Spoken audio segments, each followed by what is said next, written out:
Now, online we've got the coach of the team that's actually sitting top of the table, and we saw them in the first round live on Let's Talk Football Facebook, which had quite a number of against viewers. Western Knights, of course. Yes, Yeah, probably had more viewers than the whole NPL, all the NPL streams so far together.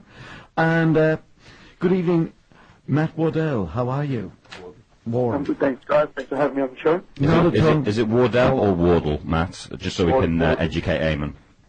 Wardle. Wardle, there you go, Eamon. Get it right next time. Yeah. On your knees, Eamon. He's bad with these foreign names. He is, isn't he? Yeah, that's right. Where is that name from, as a matter of interest? I hope it's not Scotland or something like that. It is Scotland. Oh, Jesus. Oh, there you go. Okay. Probably something like Livingstone or something. Is that where you played?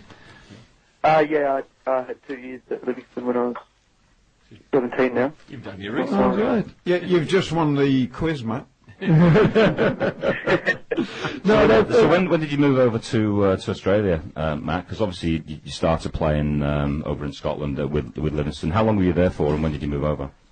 No, I'm actually born here and played before I went to Livingston. I was at Bayswater. Right. And ECU. I did all my juniors at ECU. Yep. And then I went over 2007, I think. And then I signed a 2-year youth thing with Livingston. And I cut that short because I got injured, and then I came back home. So I got back. And when I got back here, I played at Inglewood. Yes, I do remember you played for Inglewood. And so when did you stop playing? Because I believe you're about 30, 31, so you're still quite young. When did you finish playing? Yeah, I'm 31. I stopped playing in 2015. I stopped just due to an injury. Otherwise, I'd still be out there. Yeah. And how are you enjoying life at Ashfield? It's great. I've been there so long now, I don't even remember when I first went down. I think it was 2012. Was my first year as a player. And I had 4 or 5 seasons with them as a player, and then stopped playing due to my injury. Did you move to Ashfield around the same time as Stana did? Yeah, exactly. I thought as much. That's where I remember it all, because is Stana still playing? No, he'd be too old. He'd be 45, 50 nearly now. Well, he retired this season, I think, didn't he, Matt? Yeah, he's officially retired. Yeah. He should have retired a long time ago. But don't tell him that. Oh God, no! God, no! He was a great footballer. He doesn't listen to the show, so we're safe. Oh yes, he does. He might do now. He's one of us tonight. Yeah, I'd say he probably will tonight. So you're enjoying your coaching career at Ashfield then? Yeah, it's been good. This is the start of my 3rd season, which has been really good so far. Yeah. This year especially. I mean, the last few years have been big learning curves for me personally. Yeah. I inherited a bit of a black hole at Ashfield. What was that? How did you fill it? Well, it takes a lot of persistence and building good relationships with different people that I've never really worked with before. Yeah. So it's taken a long time. I think we finally turned a corner from having. We had a very good side a few years ago, and a few things went pear-shaped down there, and a few years back on our feet. But I think not only just as a playing group, but as a club as a whole, are really moving forward. And, well, you mentioned the club as a whole. I believe last year there was quite a few issues with the under-18s. Someone left, and a lot of players left with them, and it was left a bit of a scramble there to the end. But this season you got involved, and you've really stabilised that side of the club. What did you actually do to be able to achieve that? So I was very, very lucky and fortunate enough to meet a couple of guys from Ellenbrook by the names of Paul Valerius, who was the first team coach at Ellenbrook last year, and another lad by the name of Gary Colliver, who been heavily involved at Ellenbrook for the past 10 years. And they were looking for a new change and a bit of a challenge. So I met with them, and we met once, and we got on really well. And Gary wanted to do the under-18, or wanted to be a reserves coach, and I was looking for both of those positions to be filled. We got that done quite early, around November, that we sat down and spoke. And from there, things were put into place, and we really haven't looked back since. I think those two guys coming in have been a brilliant to the club, and for me personally, I mean, I was always one of these people who was trying to work with people that I knew. Yeah. And I didn't know it all, and they've come in, and we've really formed a really good relationship and a good a bond, and we all trust each other. So it makes my job a lot easier knowing that they've got control of what they're doing, and I give them full control, and they're relishing that as well. They've had some really good results up until the weekend. So yeah, look, that's been great. The results speak for themselves there, Matt.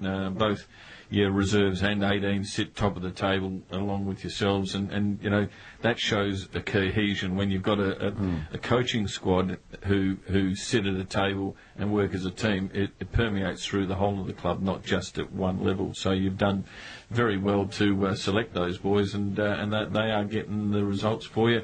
Your start to the season in the seniors was at home against the Western Knights, which is always a traditional tough battle, and you pulled that point. But then the win away to Joondalup United would have come as a real confidence booster. And then you take on the Forestfield United, who are well coached and ambitious and wanting to get back up, and you take 3 points there.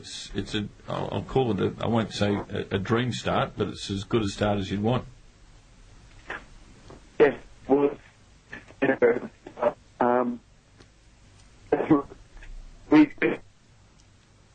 Sorry, Matt, can you just move a little bit, because your phone appears to be giving a little bit of a bad reception. You're in a dead zone. Yeah. Sorry, guys. Yeah, That's better. a bit Morley, it's a bit of a black hole. Yeah. We got your back, mate. These black holes are following you around, mate. You got to clear it out. Have you paid your bill? He's Scottish, so no. Well, he's Australian, he said. So Yeah, but he's Scottish blood. Just on that, Matt, you said you spent a bit of time at Livingstone. Yep. What have you brought back to Ashfield that you learnt at Livingstone as a player, obviously, and obviously working with coaches in Scotland? Jesus. I can't really say I've brought much stuff. I mean, I've always had my own ways and views of how I thought the game should be played, and you have to sort of move with the times as well. I think 10 years ago, football changed a lot in 10 years. Obviously, I've had some very good coaches at Livingston. Paul Lambert was the coach when I first went there, and you pick up things, but more like the man management stuff as well, which was the way particular Paul Lambert players was very good. I thought he had really good relationships with players. So I can take something away from that. Yeah, as I said, I think the game's changed. You have to evolve as well, and I've got my own thoughts on how the game should be played. I try to put those thoughts forward at Ashfield, and so far, again, it helps getting a really good. I didn't have when I first took over the job. I had to sort of rely on friends and stuff like that to sort of keep us afloat. I was probably very naive. I first started to think that I was, just going to go in and win stuff straight away. Yeah. And I found out the hard way that it's not that easy. It's a tough job. I'm sure all the other coaches out there know, or they do know. It's just it is like a job. So and do it because we love it, and it's the same for me. So yeah, I mean, it's good because this year I was quite lucky enough to retain majority of my playing squad from last year. And that helped in this pre-season where we've actually had a pre-season together. Yeah, a bit of stability. Years gone by, but we've had to, we've thrown it all together, and it's just come together in the last weeks before the season starting, and this has been a complete different turnaround, and it's been great. And I think, it's only early, but it shows we've had a good start to the year, and I think a lot of that comes down to the fact that we've all had a very good pre-season together, and we can work together. And what I want the guys to do on Saturday, it's in place now, and it takes weeks and weeks and weeks of practice to get things right, and not just 2 weeks like we've had in years gone by. So that makes a big difference for us. Is game management part of what you do with the team as well? Because the weekend's results against Forestfield was hard fought. You were 2-0 up, I think. Pat Sara, Dan Tate scored from a penalty to give you a 2-0 lead, and then Forestfield came back with a penalty of their own. I think it was Michael Fletcher, and that set up a little bit of a fast and furious finish. So you're working with the boys on the game management, just holding on to that lead and playing through and getting the 3 points? Yeah, funny enough you say that. We do simulate stuff at training. We simulate last 10 minutes and we're winning 2-1, 1-0. We do a lot of stuff like that. We ask them to lift the intensity and try to replicate those moments in a game. I mean, I wouldn't say that. I mean, we were down to 10 men as well. Yeah, that's right. Yeah. So I was really proud of the way the guys handled it. And I don't think Forestfield actually had a shot after we got our man sent off. So the fact we sort of contained, although they had all the possession and they were coming forward and looking for that equaliser, we defended quite well, which was good. And it's something that we've worked on quite a lot, actually. Yeah, I noticed that even in your first game against Western Knights, your defence was very, very strong. Yeah. I mean, we looked at where we went wrong. So we have a little season review, and we looked at where we went wrong last year, and I think we conceded something like 40 goals. It's way too many. Yeah. Especially in a 20-game season.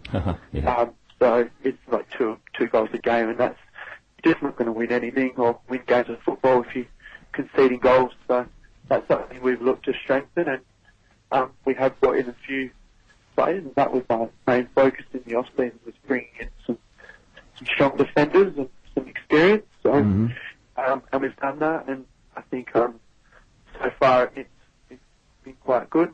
We've only conceded 2 goals in 4 games. And am I right in thinking as well, Matt, that the Western Knights game, you could have actually walked away with 3 points from that as well? Because I think, wasn't it like a 95th minute penalty miss or something? Yeah, it was, yeah. So we it's, we don't look at it like we should have won that game. I think a point would have been quite a fair result. A point was a fair result. It was a very even game. I think what I was highlighting there is you could have been 3 for 3 and 9 points. So that just highlights the great start of the season that you've had. We have started well, but again, it just comes down to hard work and the things that we do at training. So it's no surprise to us, really. I mean, Gavin Tate's my assistant, and it's no surprise to Gavin and I. So, where did you go to source players, Matt? Where did you look? Did you go into the NPL, or did you look at the lower leagues, amateur ranks? Where did you find the players that are now made your team so special? I brought in a few players from the reserves last year. They stepped in, a couple of boys, and I was actually quite lucky that Paul Valerius, the reserves coach, he brought down a few guys as well from Ellenbrook. One of the boys is a striker, is Albert. He's been doing really well. And I did recruit a few guys from within the league as well. So, is it Paul McCormack from Belmont Villa that you brought in, and I think was it Paul Rainford as well from Kingsley? They're the two names. Yeah. So Paul Rainford's been on my radar for a few years. He actually came down to us at the start of last year, but then opted to go back to Kingsley. So because I've got Connor Wynn, who came over last season as well. He's played part of last year with us, and he's actually leaving. So I had to find a replacement for Connor, and Paul was the first point of call that I made. And he's come in and he's been brilliant as well. So we're quite lucky at the moment to have two really, really good goalkeepers who are pushing each other. Training, which also, it's good to have good competition between your goalkeepers. So, but yeah, Paul McCormack came in from Belmont Villa. Again, just fortunate enough that he was looking for a club, and a lot of these things are timing, and it was just the right timing. I called him and he came down, and now he's with us. So. Well, this weekend is a massive weekend for the club with 2 games on, and you head down to Mandurah City, and Mandurah are a club that's very hard to beat down there, so it's another big challenge for the boys, and then you are back home. Out there near neighbours, Rockingham. Yeah, good old Rockingham, who are back-to-back winners in the NPL and finding some confidence and form, and it's two southern teams that are going to give you a real good test. Yes, they are. Well, they're both very, very good teams.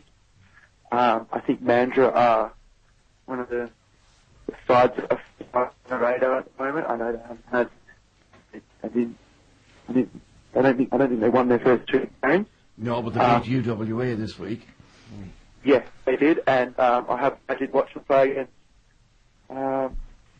their cup game against Tubi. And they definitely are a well organised side, and I've got a lot of respect for Alex Grayson. I think he's doing a great job considering he's playing the action. I don't know how he does it. But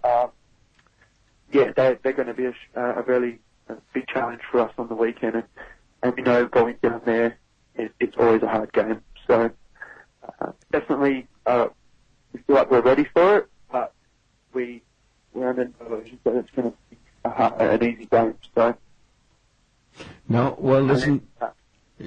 Listen, Matt, we wish you the very best of luck on behalf of Let's Talk Football, and thanks very, very much for coming on. We know you're not that keen on coming on. Well, it's the first time on the radio, Matt, isn't it, tonight? Yes. Nope. Way to go, Matt. There were phone problems there. Hang on, has anybody got any coins? Again, I've got it on good authority. That was Matt's first interview. He was a bit nervous before, but I thought he did fantastic. Lots of good information there, which is good, and obviously having a great season so far. Only 3 games in. Young up-and-coming coach. It's good to see. 31 years old and having a real. There's quite a few good young coaches. Alex Viteski down at Balga. I think the interesting one for me was that he actually played for Livingstone in Scotland. It would have been good to delve into that and just, the quality of football they play. I'm sure we'll be getting Matt on again this season with the way that the team's playing, so you can explore it then with him, John. Yeah, exactly. Just quickly.